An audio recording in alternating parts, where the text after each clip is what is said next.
للأسف الشديد على السوشيال ميديا بقى الناس كلها طالعة تعمل أي محتوى. أي محتوى شفنا كتير. بقدم نصيحة لوجه الله، أختي الغالية، والله العظيم كل ده كلام فارغ. اخبروا الذين ينشرون المحرمات على صفحاتهم بأن لا أحد يحذفها بعد موته. والله العظيم هيجي لحظة ربي يرجعني لعلي أعمل صالحا، لكن خلاص انتهى. أي نعم احنا مش ملايكة، كلنا أصحاب ذنوب ولا معصومين من الخطأ، حاشا لله، لكن بنجاهد أنفسنا وما نجهرش بالمعصية.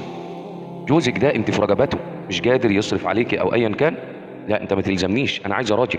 الغيرة، سيدنا النبي صلى الله عليه وسلم ما ينطق عن الهوى، قال لا يدخل الجنة ديوس.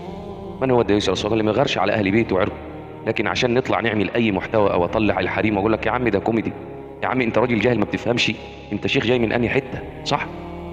انا مش شيخ ولا حاجة، احنا اخوات وانا خايف عليكم نذكر بعضنا البعض. فبالله عليك بلاش، وانت بلاش تطلعي، خليكي ست كده. تسوى ايه قدام الناس قدام اطفالك وطالعين نعمل وانت امك يعني مشكله.